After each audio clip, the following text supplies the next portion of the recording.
Nag-clearing operation kagania ang team sa probe sa Cebu City sa kalsada sa Barangay Pasil nga kuhaanan sa kinilong mga karni sa pawikan. Ang tag-iya sa kananan na himong emosyonal sa lakang sa mga otoridad batok kanila. Anang report ni Nico Serino.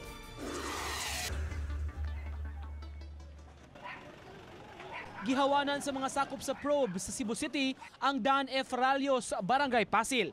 Pasado alas 9 kaganihang buntag, mirumbo sila sa dapit kundiin nag-iyahay og pagpanghipos ang mga manindahay. Ang uban nga nagbabag og nakaalis sa dan, mga lamesa, lingkuranan ug uban pa gipangkarga dayon sa sakyanan sa probe. May tent pang gipangtangtang gayod. Gihimo ang clearing operation sa mga kananan human mapupos ang 24-hour notice sa syudad nga giserve kagahapon aron paghawan sa dan. Ubay-ubay nga mga karinderya ang mi-occupy sa kalsada. Wala lang yun kaayo nato giigo ang sidewalk.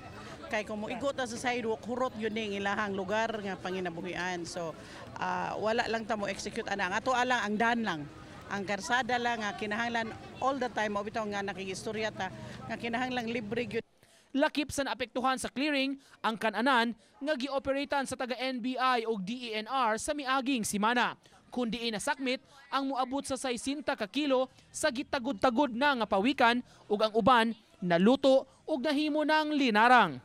Wala hinuon gipasirad-an ang kananan apan gihawanan lang una ang dan.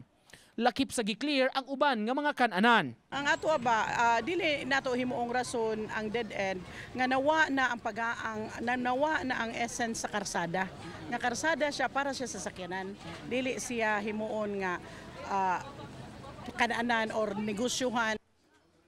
Ang tag-iya sa karinderya nga nakuhaan sa pawikan nahimong emosyonal sa gihimo sa mga otoridad kanila. Nabalaka pag-ayo siya sa ilang panginabuhian. Ang ako lang mabuhi akong pamilya. Kaya na ako'y mga apo na kuya. Isuon masakit doon.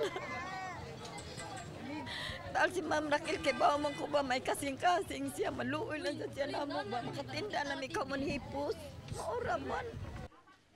Dugang ni Ginang Lolita, wa na gyud sila mamaligya og pawikan, gawas lang ni atong adlaw nga nakuhaan sila. Hagbay ra maminig ingon nga di mi maninda. Naatla lang ni hatod tong moklo 52 kilos mo tong giluto na lang namo. Tatao na guwa may katinda. Nanibulan tan ingon mauni mo kadto. Matud sa probe, padayon nilang i-monitor ang dapit ug kun may mubabag pa sa dan, diretsyo na nilang kargahon kini. Nico Sereno, Balitang Bisdak.